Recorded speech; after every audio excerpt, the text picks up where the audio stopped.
Magandang araw po mga ka-Know the Faith Catholic series. Father, magandang araw. Magandang araw po mga kaibigan. Yan, so kamusta po kayo? No? Again, coming from our previous episode, we're actually very happy ni Father Raven now that we are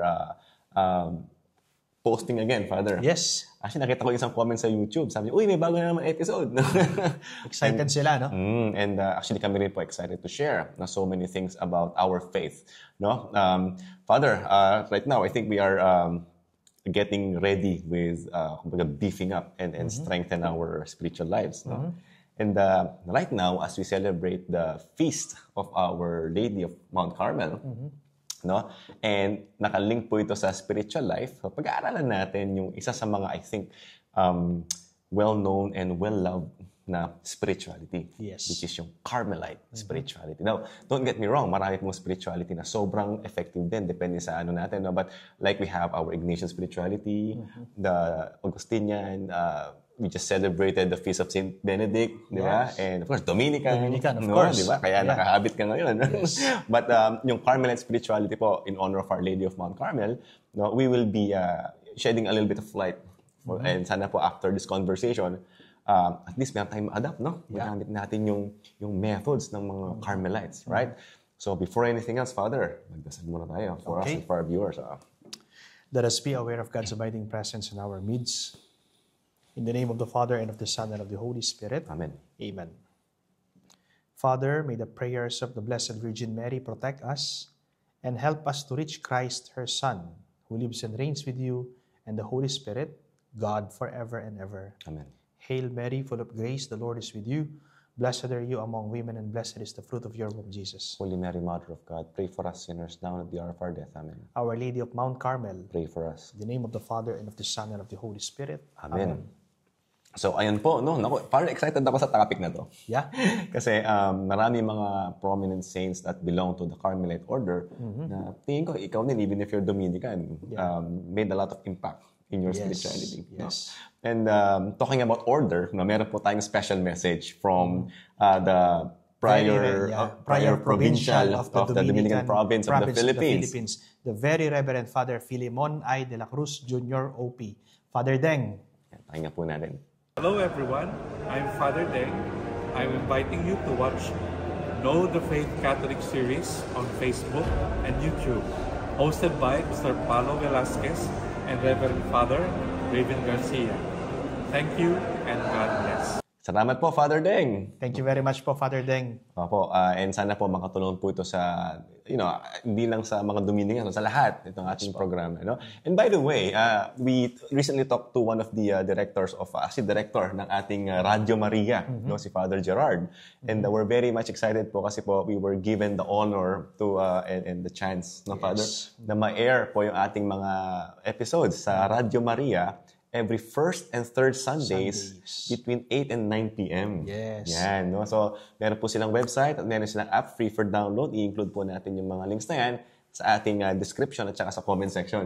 No, excited po tayo. Dumadami po yung links na. Yeah, at syempre, wag natin kalimutang pasalamatan yung naging bridge, naging tulay. Yes. Para tayo ay magkaroon ng connection kay Father Gerard. Walang iba kundi ang aking kaibigan, ang ating kaibigan, si Father Paul Talavera. Oh, so dati siyang parish priest po ng Santo Rosario Parish sa UST. Nasa Gibraltar na siya ngayon. Yeah. Father Paul is a Dominican friar, no? And Kapampangan. From Tarlac. Dispo among maya pa oras po, Father Talavera. Yeah. I hope Father Paul is watching. Yeah, but actually, isa ito sa mga dinededicate din natin sa kanya. Yes. Father Paul, nakal po salamat. Thank you po, Among. Okay. So anyway, Father, as I mentioned, excited tayo sa sa episode na to. Kasi meron tayong suot, something na reveal namin mamaya na related dito sa ating topic, which is the Carmelite spirituality. No? So what we're gonna do is that we're gonna be delving a little bit deeper with how we know the Carmelite spirituality and how we can, most importantly, kung paano ito ma-apply sa ating mga buhay. No? So first, Father, like anything else, no, dito ako nabibilib sa'yo because you're defining things as clear as possible for our audience to understand. Yeah. So let's clarify first. Kasi maraming, sa spiritual life natin, maraming ways no, to develop our spiritual lives. Yeah. And our Catholic Church is kumbaga, binigyan tayo ng iba-ibang mga methods. No? Again, na-mention natin, may Dominican method, we have the Augustinian, the Benedictines. And doctors of the church natin yung ibang mga Carmelites. Right? Okay? So let's clarify first what the Carmelite spirituality is. No? Ideally po, no, when you say Carmelite spirituality is a path, nabanggit natin yan, path of contemplative prayer. And these saints, particularly, halimbawa, tatakil natin ito mamaya, John of the Cross, Teresa of Avila, no, and our Little Flower, Saint Teresa of Lisieux. These are contemplatives. It's a contemplative prayer seeking union with the Lord, which is the ultimate goal, shaped by the prophetic tradition of Elijah from the Old Testament, and of course, our very own Blessed Mother Mary. And syempre sa church natin, may sinasabi ang catechism natin dito. Of course, sinasabi po ng Catechism of the Catholic Church, Article 2713, contemplative prayer is the simplest expression of the mystery of prayer. It is a gaze of faith fixed on Jesus, an attentiveness to the Word of God, a silent love. In the book of Psalms, chapter 46, verse 10, it says, "Be still and know that I am God." In the Jewish tradition, it sees silence as openness to God's self-revelation. Church fathers link it to the contemplative receptivity. In the first letter of Kings, chapter 19, verse 12, Elijah hears God in a still small voice. No? Carmelites see Elijah as their spiritual father, teaching interior silence. So ang Carmelite spirituality po, mga kaibigan, ay tahimik at malalim na panalangin na nakatuon sa pakikipag-isa sa Diyos, tulad ng ginawa ni Propeta Elias. So yun pala, Father, from the Old Testament talaga yung pinagmulan ng Carmelite spirituality. Yes. No? And okay, well, isa po sa mga obvious na signs na you're using or you're in that devotion sa Our Lady of Mount Carmel and the Carmelite spirituality is yung tinatawag nating kalmin or yung brown scapular. Yes. Actually po itong brown scapular ko, mga kaibigan, lagi ko itong suot. In fact, napigtas na to, Father, pero binuhol ko ulit. No? And I think ikaw yung nagbigay nito. Binas Yes, mo to. tama. So lagi ko po itong suot kahit saan hanggang sa pagtulog. No? And ito pong kalmin na tinatawag. If I'm not mistaken, this was given to Saint Simon Stockman. Saint Simon. No? And sa Mount Carmel by Our Lady. No? And you'll probably be wondering, bakit may scapular? Para saan yan? No? If you're gonna check our catechism, 1677, the brown scapular is a form of sacramental pala. Yes, tama. No? Tama. And may nakapagsabing, I think one of the homilies one of the homilies doon sa yung isang feast day ng Our Lady of Mount Carmel, may indulgence pala pag hinalikan siya.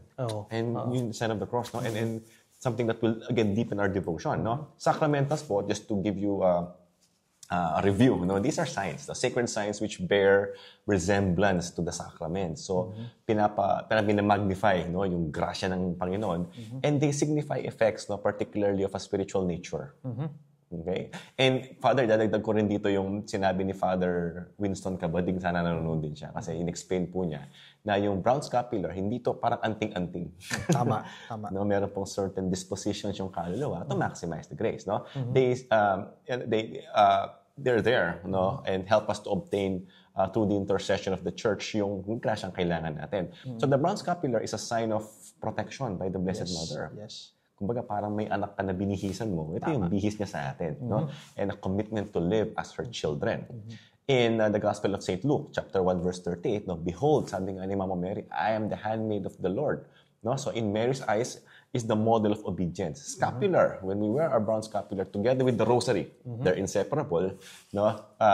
It's a pledge of the same spirit. No? So ang brown scapular po, hindi siya banal, isa siyang banal na, hindi siya anting-anting, hindi siya whatever, or pampaswerte, hindi po yun gano'n. Isa siyang banal na tanda na pagpapakita ng ating pagtalima at pagkakakilanlan bilang anak ni Mama Mary. So kung may scapular ka, automatic, anak to ni Mama Mary. Okay. So, pinakita po ni Brother Paulo kanina yung kanyang brown scapular. Baka magtaka kayo, ako, nasan yung aking scapular? Yeah. Hindi po siya kulay brown, mga kaibigan. At hindi siya tulad ng suot ni Brother Paulo na maliit, no? Yung akin, eto po, yung aking scapular. Actually, this is I am wearing my Dominican habit, because I am a member of the clerical fraternity of St. Dominic.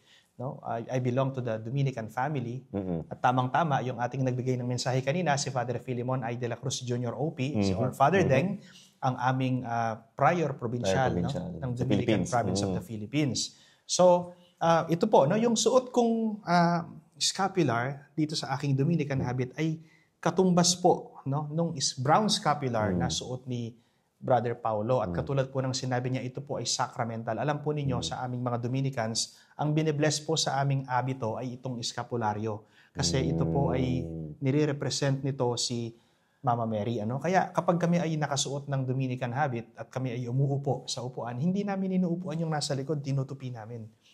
Simbolo ng respeto sa mahal na Birhen. Oo nga pala, Father, front and back pala yan. Front and back. So kailangan itupi pala. Itutupi namin para hindi siya maupuan as a sign of respect. I noticed when they do the conventual mass sa UST, sa friary doon, kaya pala ginaganon ng mga priests, ng mga naka-Dominican. Totoo sa akin. Kaya pala hawak nila kasi para hindi maupuan. Para hindi maupuan. Of course. And bro, one time or hindi lang siguro one time, nag-perform kami ng exorcism. Suot ko itong aking Dominican habit. At napansin ko, ang demonyo ay takot sa eskapularyong ito, no? Sapagkat si Mama Mary nga ang nire-represent. That's right. No, ng skapularyong ito. And sinong nag-bless nitong aking Dominican habit? Maliban kay Father Deng, ang nag-bless nito ay si Archbishop Pasiano Aniceto. Si Aposeto. Si Aposeto, bless niya ito. At ito pong suot kong Dominican habit, mga kaibigan, ito po yung tinanggap ko mula kay Father Deng. Yan mismo? Ito mismo po, noong 2013, no? August 23. That's when you got accepted. Accepted in the Dominican family. That was August 23. 2013 during the Feast of St. Rose of Lima. Wow! So ang laki pala ng significance na yan, especially in connection with Father Deng. Opo. No? So, 12 years na po akong member ng Dominican family. So, Father, itong scapular pa lang, lalim nito. Opo. No? Yeah. Yun. So, So, how important is this, Father, for Catholic believers? Well, it's a call to deeper prayer life, no? And Marian devotion. Lalo na tayo mga Pilipino, tinatawag tayong Pueblo Amante de Maria. De Maria. Ang ibig sabihin po nito ay ang bayang nagmamahal sa mahal na Birhen Maria. So this is accessible to all states of life. No?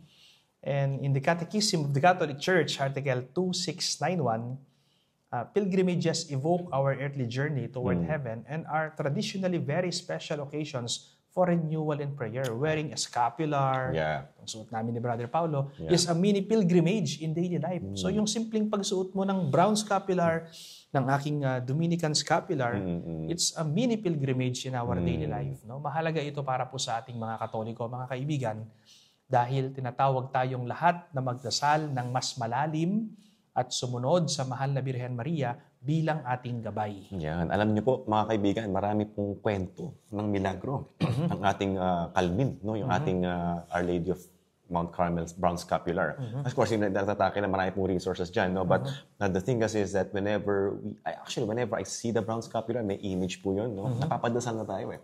It's actually a form of prayer. Yeah. No? So right now, we're gonna be covering some basic things about the spirituality. So yung history, syempre, origin ng Carmelite spirituality.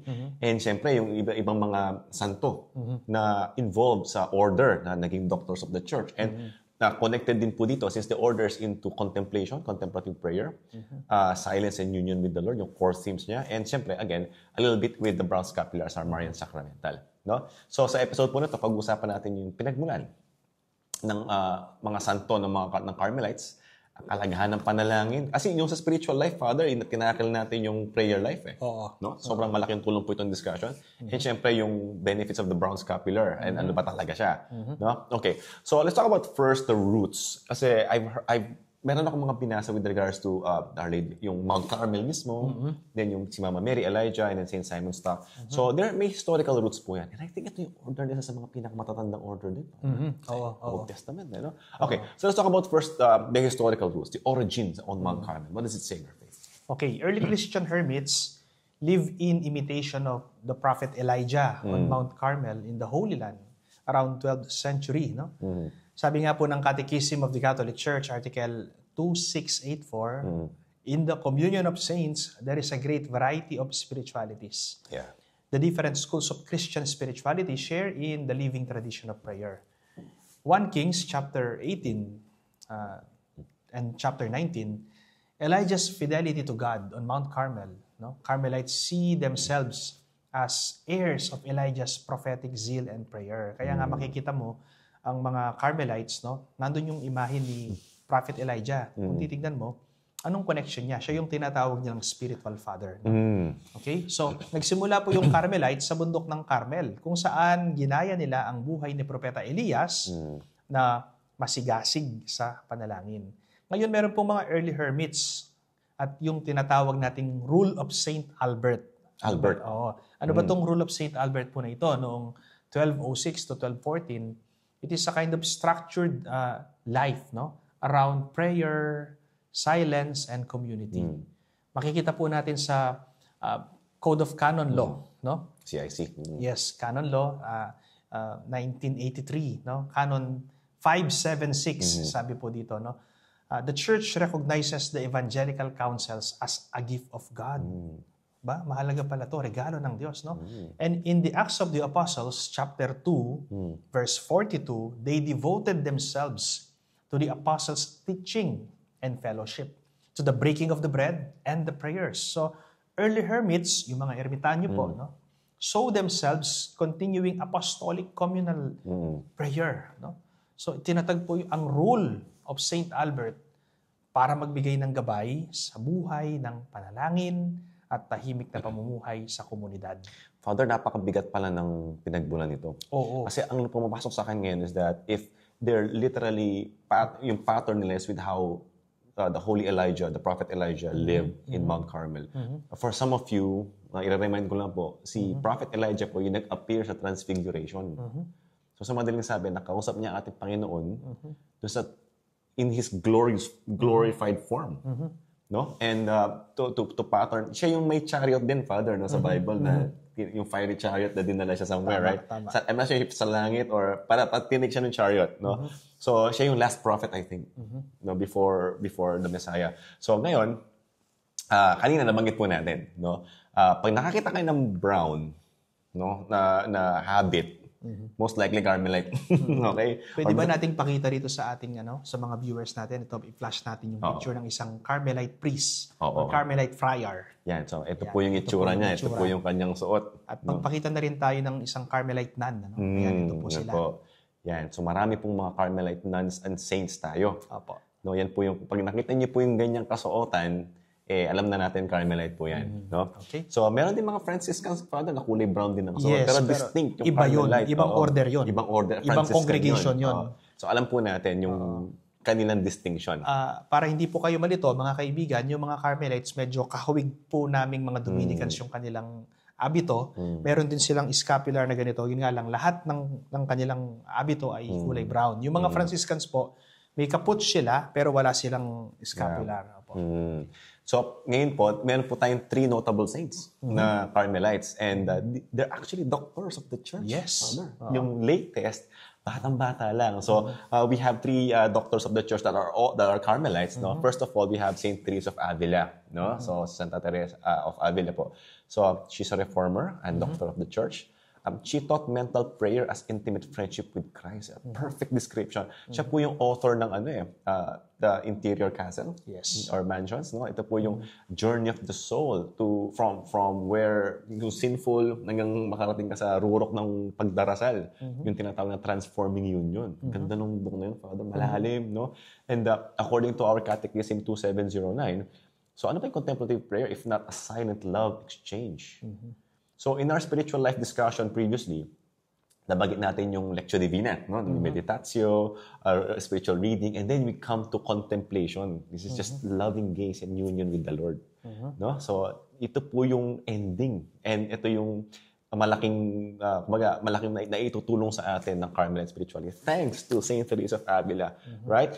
In John 15, chapter 15, verse 15, says, I have called you friends, sabi niya. No? So, in the patristic sense, Origen saw prayer as friendship with God.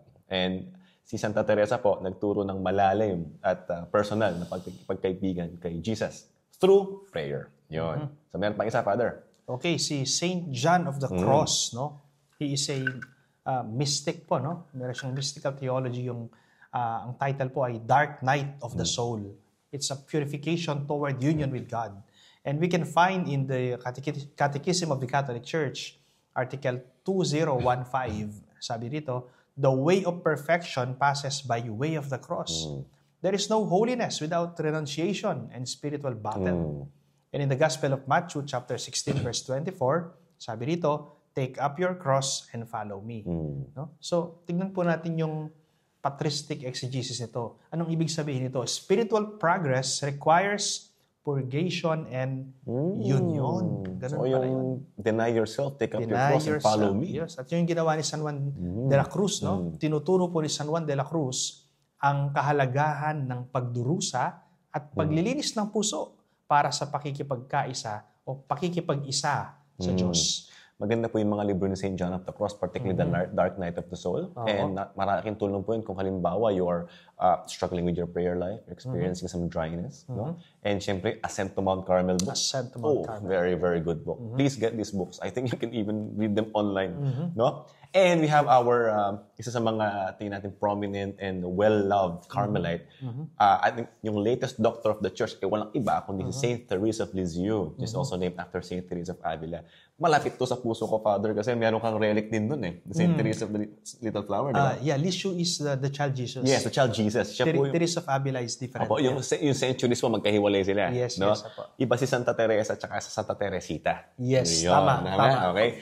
Why? Because my grandmother is named after Saint Teresa of Lisieux. Santa Teresita. Yeah. Nakita niyo po sa picture na to, nung binuro ng lola ko. Kaya katabi niya si Santa Teresita. At kasama namin ngayon sa bahay, si Santa Teresita. No? So, she taught the little way. No? Sabi niya, it's in her, grabe, Father, she was able to become a saint because of her smallness and her humility.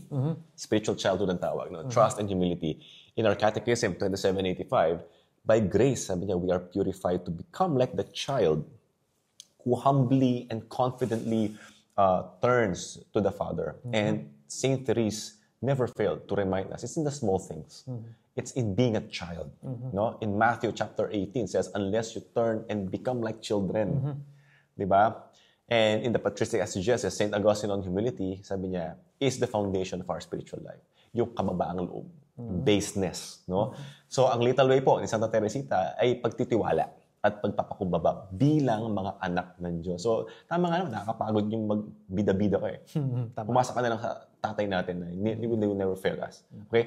So, now, Father, we're talking about the spiritual essence of the Carmelite order, no? So, merong, di ba, pinag-usapan natin kanina, sino ba talaga sila and ano yung kanilang theme, kumbaga. No? So, what are they really made of? What are the core of the Carmelite spirituality? Of course, yung una sa lahat dyan, yung tinatawag nating contemplative prayer. No? Makikita natin yan sa Catechism of the Catholic Church, Article 2715. Sinasabi rito, contemplation is a gaze of faith fixed on Jesus. And in the Gospel of Luke chapter 10, verse 39 to 42, Mary of Bethany, sitting at Jesus' feet, no? Nakaupo siya. Ano ginagawa niya? Contemplating. No? Nakikinig. No? Kinig. Yeah. So it's a model of contemplation over activism. No? Ang panalangin po ng pagninilay ay tahimik na pagtitig at pakikinig mismo sa Diyos. Meron tayong tinatawag din yung silence and solitude. No? Yung silence and solitude naman po, makikita natin yan sa Catechism of the Catholic Church, Article 2720. Sabi rito, the Church invites the faithful to regular prayer requiring effort and silence. In the Gospel of Mark, chapter 1, verse 35, Jesus went out to a lonely place to pray. Jesus' own example, nagdasal siya, nanalangin siya. So mahalaga po ang katahimikan at pag-iisa para marinig ang tinig ng Diyos. And then meron tayong tinatawag na union with God. No? Yung union with God, pakikiisa sa Diyos. We can find that in the Catechism of the Catholic Church, Article 2709. Contemplative prayer seeks Him whom my soul loves. Sabi.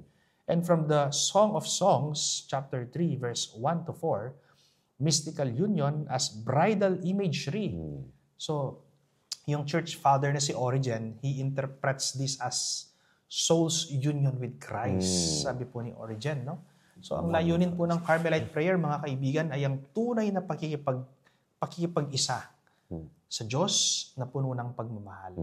And of course, meron tayong tinatawag na the little way and spiritual childhood. I think connected to kay Saint Teresa of Lisieux or Saint Teresa of the Child Jesus. Diba? The little way and spiritual childhood. Emphasis on it, gives emphasis on humility, simplicity, trust in God's mercy, no? Like Saint Therese, no? So, in the Catechism of the Catholic Church, Article 2559, prayer is the raising of one's mind and heart to God from the depths of a humble and contrite heart.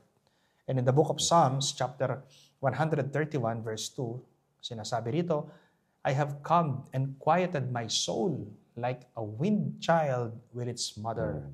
Ang little way ay pagtanggap ng ating pagiging maliit, no? Maliit sa harap ng Diyos at pagtitiwala sa Diyos tulad ng isang bata na ginawa ni Santa Teresita. Santa Teresita ng Niño Jesus. Father, nakikita ko yung connection dito sa topic natin last time sa spiritual life. Kasi, di ba, nabanggit natin before na ang spiritual life is buhay na pakikipag-ugnayan. No? And dito kasi as a child, parang kung bata na nga naman ako, hindi ako pwedeng hindi makipag-usap sa aking tatay every day or sa nanay ko every day. I have to have this regular conversation to deepen my knowledge and to help me grow, right? And the Carmelite spirituality is telling us that to reach contemplation and to reach union with the Lord, no? Nasa sa atin din yung initiative to come to the Lord and pray. Tama. Di ba? So sa mga hindi po nakakalam, we should tackle in several episodes din.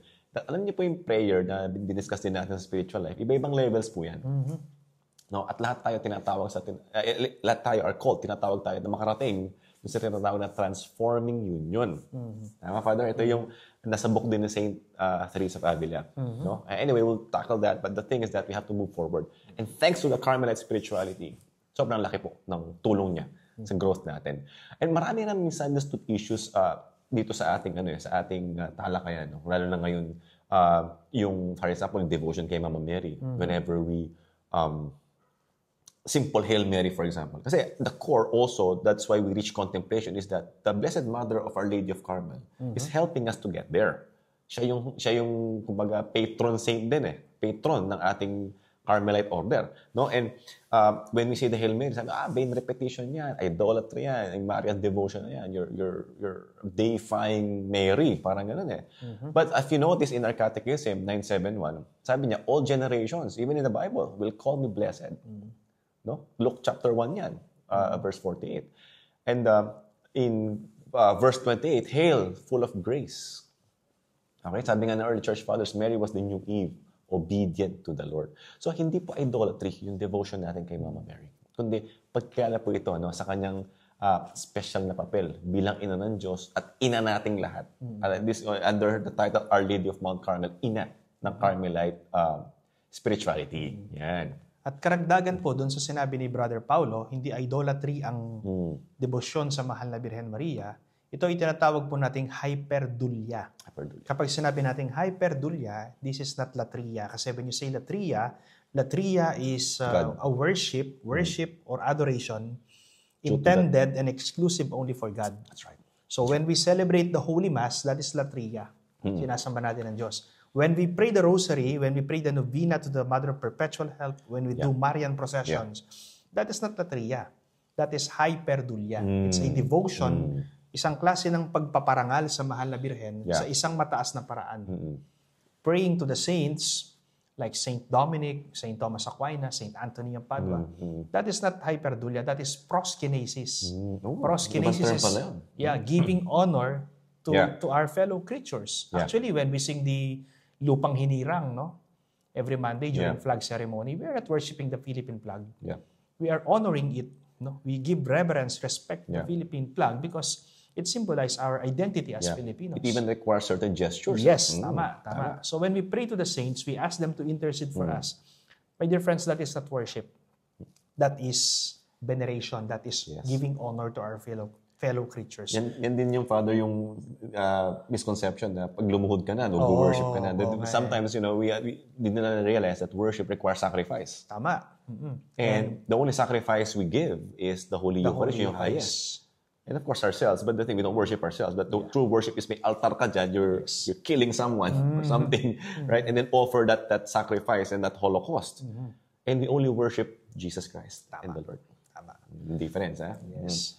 So, balikan po natin, Ang Carmelite spirituality po ay lumago mula sa Mount Carmel, pinayabong ng mga santo at itinuro ang katahimikan, panalangin at pakikiisa sa Diyos.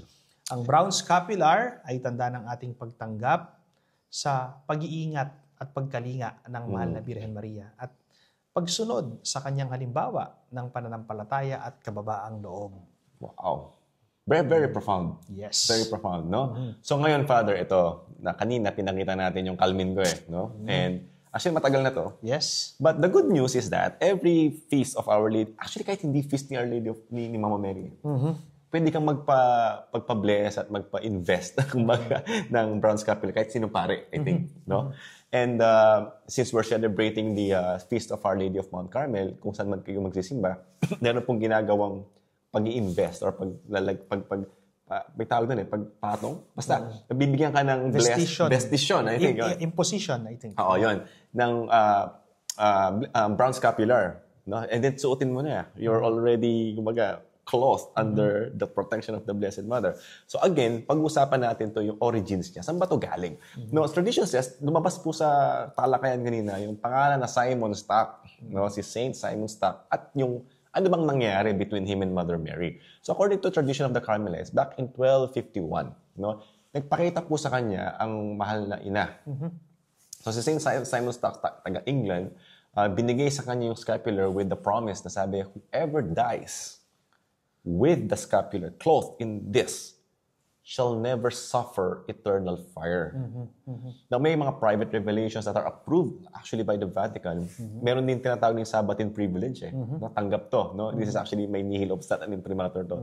And anyone daw who's wearing the brown scapular at namatay siya, yung next Saturday yata, parang gano'n, next Saturday, kukunin siya ni Mama Mary from purgatory. No, but again, kaya ka nga nasa purgatory kasi nasa state of grace ka. Right? Tama ba, Mother? So when you're wearing a brown scapular, as we mentioned, hindi to anting-anting na pag sinuot ko to, okay na. No, hindi. Meron kang kailangang i-practice yan, like practicing a chaste life, no, prayer life, and syempre, of course, practicing all the virtues. Now, if nagkataon talaga, hindi tayo umabot dun sa may kailangan pa tayo i-purge. At nasa purgatory ka, the next Saturday, Mother Mary will lift you up because you're wearing her cloth, di ba?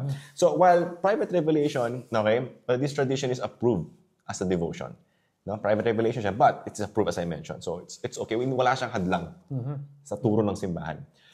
So in our Catechism 67, and throughout the ages, there have been so-called private revelations. It is their it's not their role to improve or to complete Christ's definitive revelation. Kasi kompleto na but to strengthen what was revealed by our Lord. Now, if you're gonna look at John 19:26-27, so Jesus entrusts Mary to John. Diba? To St. John after niyang mag-ascend. So Mother Mary, as the spiritual mother, is offering her protection to her children. Grabe, yung pagmamahal ni Mama Mary, hindi natapos nung nagkaroon ng assumption She's the one in the apparitions, Father, when things are getting tough, especially in the world, right? So hanggang ngayon po, nagmamahal ang ating mahal na ina. And ayon sa tradition, nagpakita po siya kay Saint Simon Stock at binigay yung scapular sa kanya bilang tanda ng kanyang pag-iingat sa kanya at kung sino man yung mga magsusuot nito at mga devotees ni Mother Mary. Actually, it is kind of medieval devotion, bro. No? Medieval devotion. By the 13th to 14th century, centuries, the scapular developed as part of Carmelite habit. Yung kanilang suot na abito. Yes, yun nga lang, brown yun. Yeah. Symbolizing dedication to the Blessed Virgin Mary. Early church fathers like Irenaeus, Adversus Hieraces, sinasabi nito, it emphasized Mary's maternal mediation as the new Eve. So noong pang Middle Ages, lumalaganap na po yung pagsuot ng eskapularyo bilang pagpapakita ng debosyon sa mahal na Birhen Maria. Ayan, so talking about symbolism and meaning, Father, ito yung mga kailangan din tandaan ng ating mga tagapanood. Pag meron sila nito, ano ba yung kailangan nilang maalala? Yun. Okay, it's a sign of Marian protection, no? Parang kami po, tignan nyo, it's a protection, no? Yeah. In the Catechism of the Catholic Church, Article 971, sinasabi rito, all generations will call me blessed. The Church's devotion to the Blessed Virgin Mary is intrinsic to Christian worship. Encyclical Redemptoris Mater by Pope John Paul II, it says, Mary's spiritual motherhood is universal. Buong mundo. Yes, and in Psalm chapter 91, verse 4, He will cover you with His pinions. No? So, God's protection, Marian intercession as spiritual shelter. So actually, madalas po tinatanong din sa mga TikTok post ko tsaka sa Facebook post, ano daw yung brown na lumalabas? Are you wearing scapular? The answer is yes. Kami pong dalawang mag-asawa, si Pearl, we're wearing scapulars. And actually, we're sinuggest na rin yung mga anak ko to wear. At may Benedictine medals na rin sila sa ano. So, wag po nating sayangin, kumbaga. Take advantage natin. Kasi ang scapular po ay tanda ng proteksyon ng ating mahal na ina. So, bilang mga anak niya. So, isipin mo, binibigyan na ng grasya, bibihisan ka pa. No? Kumbaga, ina-assure talaga ni Mama Mary na papupunta ka kay Jesus.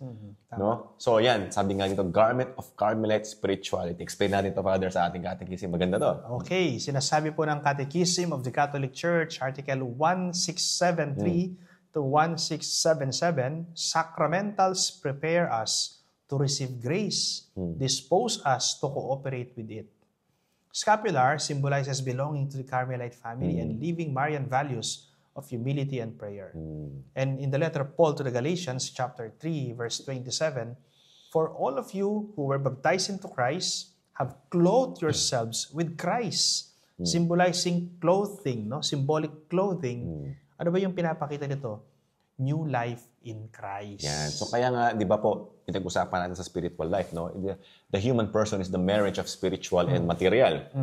And when we rightfully use the material creation, in this point, at Father, yung scapular is made of wool, no? And the blessed, just like para sa sacramental talaga, sacramental, these are physical signs and physical tools, right? So we're getting the grace and allow us pray more and again, take advantage of our, kumbaga, pinaprovide ng simbahan ng ating mahal na ina. So ang scapular po, actually, sinasabi na spiritual siyang damit. Pero sa mukhang damit na lang.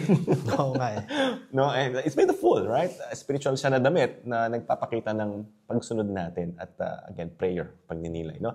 Kasi again, whenever we see it, we pray and we receive even indulgences when we kiss the brown scapular, right? So, you know, it was developed historically from monastic habit to lay devotion. Before kasi, mga scapulars for religious lang, Father. And then, we're very blessed because nagkaroon po ng extension sa ating mga lay, mga scapulars. I think even in the Dominican order, may scapular din eh. Yung mga lay, di ba? Yung mga lay, meron sila. Din, no? I think before, if you notice po, St. Martin de Porres, kasi hindi naman siya friar, Father. Tama ba? Hindi ba siya pare? He is a prior, but he is not an ordained priest. Kaya at that time, yung kanyang scapular is kulay black. No, okay? So yun po yung nag-identify sa lay and yung brother and yung cooperator brother and an ordained priest. No? But the point is they have scapulars. No? Scapulars are close of the Blessed Mother Mary. Pero again, na-extend po yan sa mga lay. No? Originally part of the monastic habit, yung shoulder cloth para pong ganito. No? And then adopted by the faithful. Ngayon po mga ganito na sinasabit na sa leeg.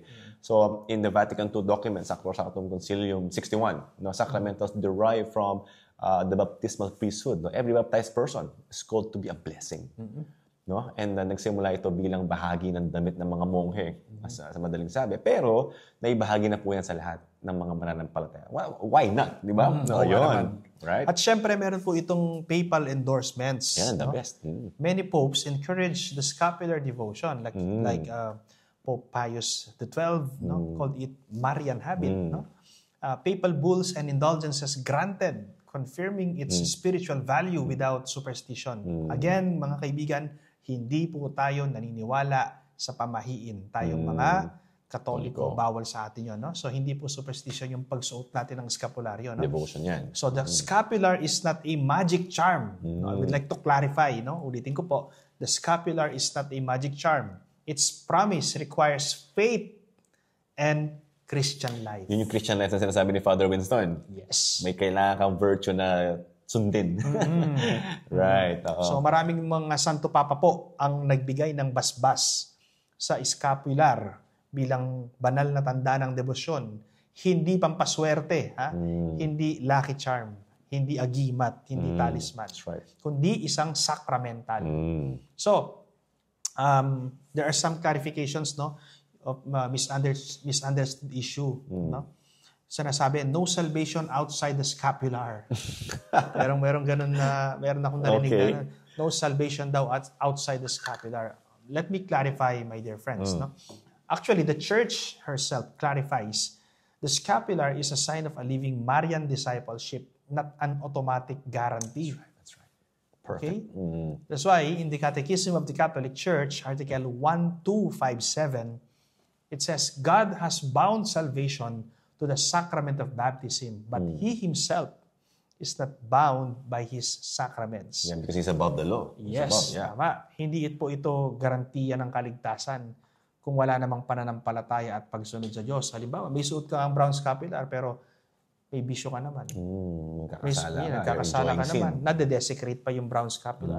May suot ka ang brown scapular, gumagawa ka naman ng hindi maganda. Yeah. Anong saysay? Di ba? Naalala ko, Father, actually, nung feast day ating Our Lady of Mount Carmel, after the Mass of Father Winston, sabi niya, tandaan niya po, ang brown scapular may fine print. Kasi akala ng mga tao, pag nagsot ng brown scapular, diretso na ako ng langit, sureball na yan. No? But again, may fine print yun, yung tinatawag mo kanina ng Christian life. Diba? So, kailangan po natin ano yan. I think meron ding picture dati si Pope John Paul na meron siyang suot na brown scapular. No? So, yun. And as a sacramental, no, ito po yung lagi nating binabanggit kanina, nagagamit yung sacramentals po, ginagamit yan for strengthening and intensifying their devotions and faith. No? So, i-define natin ulit yung sacramental. Kasi even ako, Lea Father, gumagamit ako niyan. Thanks to you. Because you're blessing and exercising all our sacramentals. Malaking bagay po sa aming buhay, no? Sa pamilya ko. So, there's a difference between sacraments and sacramentals. Okay? So, in our Catechism 1667, the Holy Mother Church instituted sacramentals. So ito po yung mga sacred signs na tinatawag which bear a resemblance to the sacraments. And for example, yung holy water, sacramental yun. Yung baptism is yung sacrament. Yung chrism oil is the sacramental. And yung confirmation or holy orders, yun yung sacrament. Okay? Tama. So yung sacraments po instituted by the Lord, confer grace ex opere operato. Okay? Yung sacramentals is instituted by the Church that disposes us to receive grace. That's why when yung sacrament of anointing of the sick, ginagamitan po natin yung holy oil. Yeah. Infirmorum. Infirmorum ang tawag doon. No? For spiritual protection naman, we have our catechumenorum. And sa confirmation and other sacraments. Baptism and ordination. Yeah, ordination, marriage. I think Wala. Hindi nilalagyan ng marriage. Kapag confirmation and yung sa ordination ninyo. Yun yung maraming kayong nilalagay sa palad. Sa kamay. At saka yung Father, yung nilalagay sa altar. Dedication of the church. Is it chrism oil as well? Or Yes. Chrism oil din. No? Chrism. So we're using these sacramentals made from nature. No? At syempre sa binyag. No? Yung pinakauna sa lahat. Ang krisma nilalagay sa binyag. So yun. No? I mean, it's very important. And at the same time, in-institute yan ng church para again, ma-dispose tayo properly to receive the grace. So in the Acts chapter 19, says yung handkerchief ni St. Paul, naalala natin to, no? Nakakapag-heal po ito ng mga may sakit. So may biblical basis yung mga holy objects na tinatawag that mediating God's power. So ang sacramental po, hindi sakramento. At lalong hindi rin siya anting-anting. Yes. Hindi rin siya kung Hindi siya anting-anting. May superstitious belief. Hindi po ganun yun. So may certain formula at disposition, I think that's the right term, on how to use this one. Ito po yung tumutulong, no, magbukas ng puso ng mga tao para sa grasya ng Diyos. Yun. Ngayon, talakayin naman po natin mga kaibigan, yung spiritual effects nito. Yan. Meron tayong tinatawag na actual grace. Yan, Father, gusto ko malaman eh. Oo. Ano ba yung actual grace na yan? Well, we can find that in the Catechism of the Catholic Church, Article 1670. Right. Sacramentals do not confer the grace of the Holy Spirit in the way that the sacraments do. But by the Church's prayer, they prepare us to receive grace and dispose us to cooperate with it. In the second letter of Kings, chapter 13, verse 21, Elijah's bones reviving a man. No? Sabi nga dito, yung patristic teaching yan, tangible signs of spiritual grace. Yung mga buto pala ni Elisha, no? Yes. So, Elisha, no? So, by the way, nagkamali yata ako, Elijah, na sabi ko. It's Elisha. Nakalito talaga yan, brother, kasi almost the same. Elisha's bones. Para bang, kung titignan mo, bro, parang relic. No? First class relic, ex ossibus. No? So, tinutulungan tayo ng eskapularyo na mas bukas sa grasya ng Diyos, mas maging bukas. No? So it's aid to holiness. Mm. Right. Parang tinutulungan tayo na mas lalong maging banal. In the Catechism of the Catholic Church, Article 1671, they derive from the baptismal priesthood. They sanctify certain ministries of the church. Wearing the scapular, it's a daily reminder, no, to live Christian virtues. And in Ephesians chapter 6, verse 11 to 17, put on the whole armor of God. It's symbolizes clothing for spiritual battle. No? So paalala po ito na isabuhay ang kabanalan araw-araw. And by the way, ito pong sacramentals, meron pong certain way kung paano yan i-handle. Hindi yan basta-basta tapon lang dito, tabi dyan. Kasi remember, Father, when you gave me holy water and yung catechumenorum, kailangan nakatabi. Actually, nakita ko po yung lalagyanan ng mga holy oils ni Father, may sariling cabinet pa talaga. Ambry ang tawag. No? Kasi nga po, since they confer grace and they're allow us to experience the grace of God, no? Sila yung nagiging way to intensify. Sacred po yung ating mga sacramentals. Sacred yung ating scapular. Kahit ganito yan, kahit ganito yung kaliit, sacred po yan. So we have to handle them with care. All right. So let's talk about the conditions or the commitments from the person, no? Or may enrollment ba yan, Father? Yun yung binanggit kanina. Nung na-receive ko yung aking unang scapular before, may ginaganon sa balikat ko or something. May you said the term kanina. Vestition. So let's talk about yung enrollment niyan. Paano ba? Particularly our scapular. Okay, meron tayong tinatawag na canonical enrollment by priest. It's a traditional, no? Formal entry into Carmelite family. Yun yung traditional, no? Parang pagtanggap sa kanila. Yeah. Merong rite. Rite includes prayer of consecration to the Blessed Virgin Mary. And there is also what we call Directory on Popular Piety and the Liturgy. Encourages Marian scapular devotion as rooted in church tradition. Yeah, so, meron talaga siyang, as I mentioned, si sacramental siya, and nabanggit mo kanina yung prayer of the church. So, yun yung parang way, no, for you to be in. And may special po na seremonya yan para ipakita na ng ating maalay tao. Pakita ang maalay tao at malalim na pagtanggap. Tama nga naman, kung wala siyang seremonya, wala siyang ritual, take for granted mo. Tama. Dapat may ma-retain siya. Ito yung importansya niyan. So, it's a call, no, to prayer and Christian life. So, ito yung fine print na tinatawag ni Father Winston. Pagdarasal at pagsasabuhay ng pagiging Katoliko natin, no? So we promise to live chaste lives according to one state. So ibig sabihin, chaste is different from impure or celibacy. Magkakaiba po yung chastity, kumbaga. So ako, for example, there are certain activities that I can do that the priest cannot, no? Pero limited yun kasi may context yung chastity. So, kung ano yung state in life mo, whether you're single or you're married or you're religious, no, sundan mo kung ano yung required na pagiging chaste or yung chastity mo doon. No? So, pray daily, often, the little office or equivalent. I think right now, Father, they allowed yung rosary. Oh, yeah. O the Holy Rosary, no? So, it's not, again, hindi po siya get out of hell-free card. Yes. Ito yung sinasabi natin kanina, nagsuot na ako, okay na ako. No! Merong life na kailangan sundin, particularly prayer life and chastity, and doing what you need to do to improve your virtues. It requires faith and practice. So in our Catechism 2013, all Christians are called to the fullness of Christian life and to the perfection of charity. No? So hindi sapat nang magsuot ka ng scapular. Bagkus, tinutulungan ka para i-improve yung kailangan mong gawin. Kailangan sabayan mo ng panalangin at mabuting pamumuhay. Maraming issues na misunderstood din yun. Yes. I-clarify po natin yung mga misconceptions tungkol dito. No? So yung sinasabi po na scapular is superstition. Objection po yun. Scapular is superstition. Well, church teaching, it is a sign. No? Isang tanda. Not a magical amulet. Yeah. Again, tayo pong mga Katoliko, tayo mga Kristiyano, hindi dapat gumagamit at hindi dapat nagsusuot ng mga anting-anting or amulet or talisman or whatever. The Catechism of the Catholic Church, Article 2111, that's my favorite, no? Favorite article in CCC. It says, superstition is the deviation of religious feeling when one attributes an importance in some way magical to certain practices. So, hindi po ito anting-anting mga kaibigan, ha?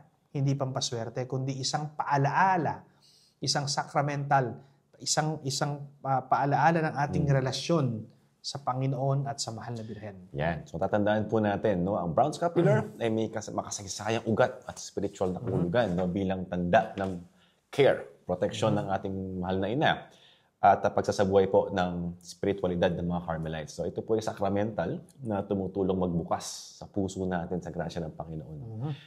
Kaya pag sinusuot po natin to, no, it increases our faith, it promotes prayer, and of course it also provides us with the grace to flourish in our virtues or yung mabuting gawa na tinatawag. Okay? So let's talk about Father right now. See, we're talking about life, Christian life. There's also the Carmelite spirituality, the way you live the Carmelite spirituality. So, ito, napapansin natin yung mga monks, yung mga nasa religious orders. Pag narinig mo kasi yun, parang, okay, sanay na sila sa contemplative prayer. No? Yun talaga yung trabaho nila. But at the end of the day, we're also called, even lay like me, for contemplation. I've been a member of the work of Opus Dei, and we are actually, since we're in the world, no? We're living in different aspects and spheres of the community, we're actually invited also to consider that everything in our lives, either you're sweeping the floor or doing your work or whatever, is to contemplate the Lord. No, it's a contemplative prayer in daily life. So in Article 2710 of our Catechism, contemplative prayer seeks Him whom my soul loves. It's in the Song of Songs. It's Jesus, and in Him the Father. So it is in the silence, no, loving awareness of God, even in the busy modern life. In fact, turuto ni Saint Jose Maria Escriva that even in the busyness of life, you can find the Lord through contemplation of His creation. No? So in Matthew chapter 6:10, when you pray, go to your room and shut the door and pray to your Father. Now, you shut the door meaning hindi yung physical nila kasi sometimes you can find yourself in a very busy situation. But to be the center of your soul, where you operate exteriorly through the inspiration of God when you're with Him. You're doing it for Him, in Him, and with Him. So St. Teresa of Avila in the Interior Castle, one of my favorite books, emphasizes mental prayer as a friendly conversation with God. So hindi nawawala. And in fact, when you go to what we call the transforming union, the highest form, hindi pala nawawala ang Diyos doon, Father. Kahit anong gawin mo, nandiyan siya, nakayakap siya sa'yo. So, kahit abala tayo, mahalaga ang patahimikan, no? At personal na pakikipag-usap natin sa Diyos, araw-araw. Yun. So, it's a Marian devotion, my dear friends, no? The Catechism of the Catholic Church, Article 971, it says, the Church's devotion to the Blessed Virgin Mary is intrinsic to Christian worship. Intrinsic. Yeah. So, daily Marian prayers like Rosary, Angelus, Novena to the Mother of Perpetual Help, it help us to shape our hearts in humble service. And in Luke chapter 1, verse 46 to 49, the Magnificat as model of praise and humility, no? Wherein the Blessed Virgin Mary praises God, no? Yeah. At inamin niya, no? Lowly servant siya. Yeah, my soul magnifies the Lord. Magnifies the Lord. No? And of course, Saint Louis Marie Grignon de Montfort, meron siyang true devotion to the Blessed Virgin Mary. This is a total consecration as means to deeper union with Christ. And you should read this book, True Devotion to Mary. Yes, True Devotion to Mary. Ganda. No? So, the devotion to the Blessed Virgin Mary, no, it helps us to become humble and to follow Christ more. Yun. So, lahat papunta kay Jesus Christ. Right? And kanina, we're talking about the life. We're talking about the way in we conduct ourselves. No? And the thing with the scapular and Our Lady of Mount Carmel devotion is that it helps us in our spiritual discipline. No? So, discipline, kung mapapansin, discipline, discipleship. So if you want to be the disciple of Christ, you have to be disciplined. Right? Correct. So all of these are talking about, all leads us to the discipleship of our Lord.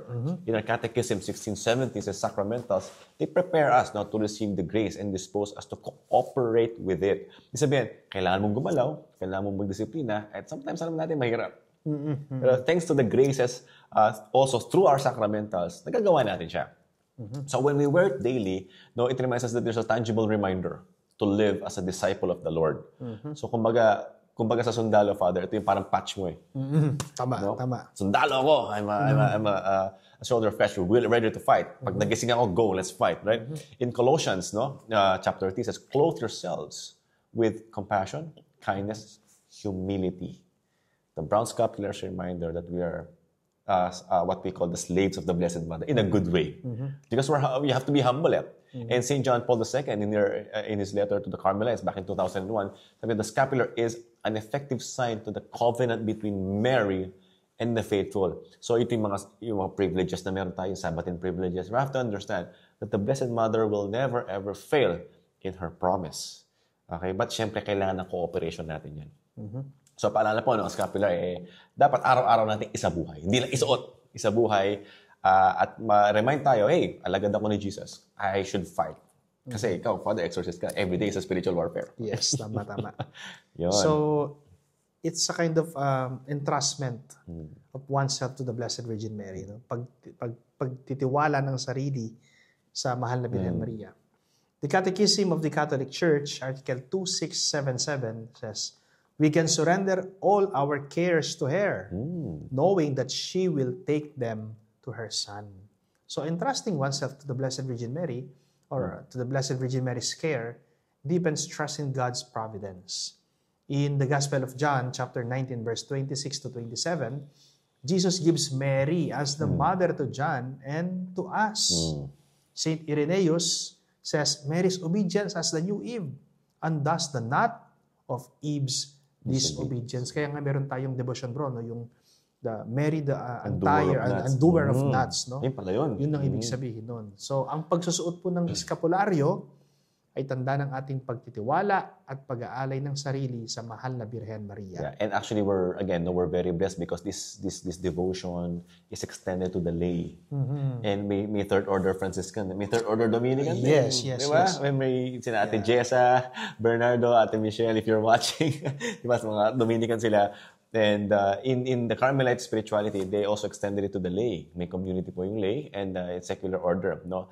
So there's a participation in the Carmelite spirituality. In the Vatican II, Apostolicam Actuositatem, says the laity share in the priestly, prophetic, and kingly office of Christ. So all of us are called to live the spirituality. So the secular Carmelites, they live the Carmelite spirituality while in the world. Same thing with any other lay. No? Since you're not religious, then you're still called to the spirituality. In the letter to the Romans, sabi nga ni St. Paul, offer your bodies as living sacrifice. Do not be conformed to this world. So yun pala, Father, even if, kasi kailangan mo nga naman ng lay para makapag-manganak ka ng mga religious. So we're both working on both sides of the fence and both will need contemplation. So may mga lay Carmelites po na namumuhay ng spiritualidad even if nasa mundo sila. They are in the world but they're not of the world. All right? So all of us are called for that. Okay, so it's a kind of support, no? Formation. It's a kind of community life. Lay Carmelite groups offer formation and prayer, community and service. Actually, meron tayong ganyan dito sa may Angeles May mga lay Carmelites, no? Lay Carmel. Actually, you made mention a while ago about third order. Wala nang first order, second order, third order ngayon sa ating mga Dominicans, ano? Actually, naka-classify yan as yung first order nung una, hindi na tinatawag na first order, they are the friars. Second order, hindi na tinatawag na second order, they are the nuns, yung mga monghan nasa loob ng monastery. At yung mga third order, again, dun ako kabilang kasi as a diocesan priest, I am a diocesan priest embracing the Dominican life. Yeah. At meron ding lay, ikaw pwede ka maging lay Dominican. Yun ang tawag na. Yun yung tawag ngayon. So we don't use anymore the term third order, second order, first order because as a Dominican, we belong to one family. In the same manner, yung mga Carmelites din po siguro, meron silang group of formation, lay. So may na-meet na po akong ganyan sa Angeles, no? Yung grupo nila. Actually, they are having their formation, prayer life, and community. So the Catechism of the Catholic Church, Article 2689, it says, prayer groups, indeed schools of prayer, are today one of the signs and one of the driving forces of renewal of prayer in the Church. So it encourages ongoing conversion and commitment. Ang mga lay Carmelites po ay community, no? Na tumutulong sa atin upang lalong lumago sa pananampalataya at buhay panalangin. So, okay, Father, it's universal. If since the Blessed Mother Mary's motherhood is universal, hindi lang sa religious. So, yun po yung klaro sa atin. no? And again, there are a lot of misunderstood issues about this particular segment of our conversation. Like, sabi, yun nga, no? Scapular is only for priests or religious. So, kung imagine, if yung scapular mo, di ba? Shoulder to shoulder, front and back. Ganito po yung suot namin. Kahit saan kayo magpunta, good luck, right? But the thing is that, the good thing is that, may pinrovide po na ganito kaliliit. And since the spirituality is also extended to the lay, then we're all called to wear, no? So the church encourages lay faithful to wear it as a sign of living the Marian spirituality as well. So lahat naman po yan, kay Mama Mary, sa kanya galing. I think even the rosary given to Saint Dominic, Mama Mary na naman yung di ba? Kaya may rosary ka dyan sa ito po mga the Dominican rosary. Yeah, ito po. Yeah, no? So the scapular was given by Mother Mary to Saint Simon Stock, and the rosary was given to Saint Dominic. And to Saint Catherine of Siena. Saint Catherine of Siena, Dominican din. Yes. No? So, thanks to our Blessed Mother. So, we're living her spirituality. So, it's a directory of popular piety. No?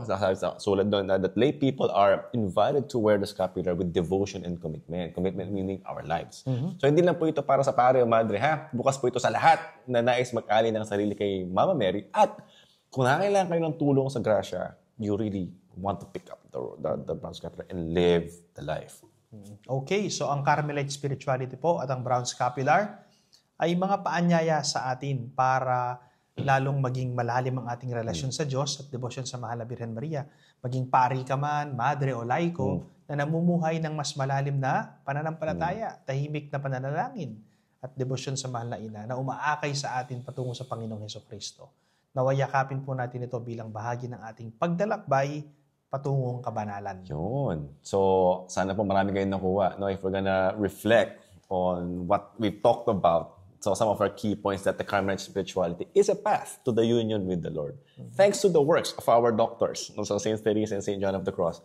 No, in our Catechism 2715, that contemplation is a gaze of faith fixed on Jesus. And this spirituality is meant to get us there. So the path of the Carmelites emphasizes prayer, silence, and interior union with the Lord, even if you're lay. Okay?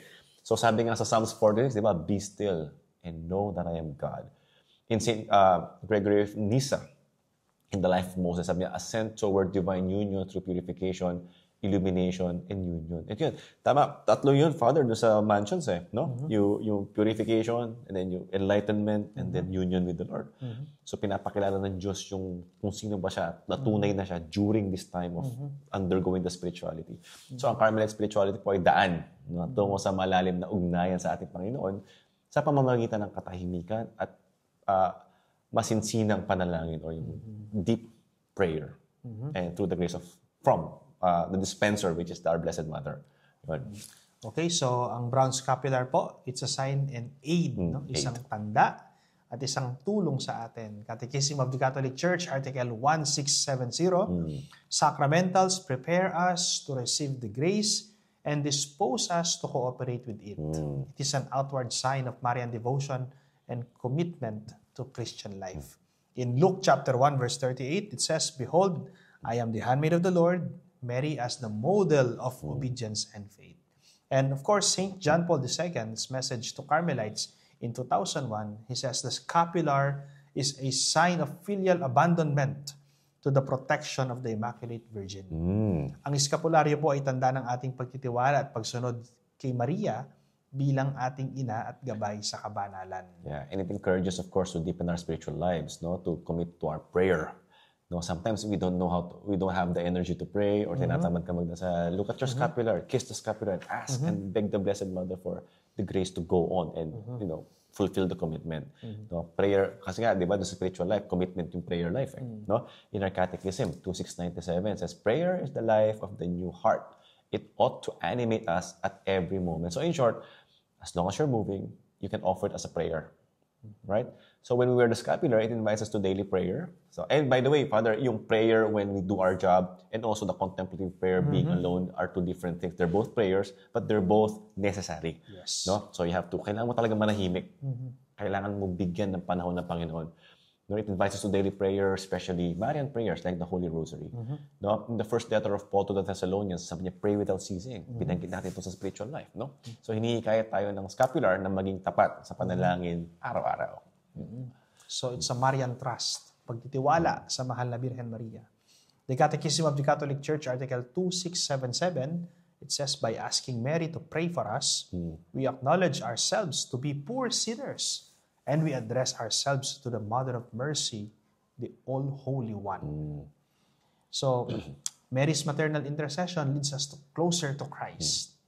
In John chapter 2, verse 5, sabi nga ng mahal na Birhen, do whatever He tells you. Mary always points us to Jesus, not to herself, but to Jesus.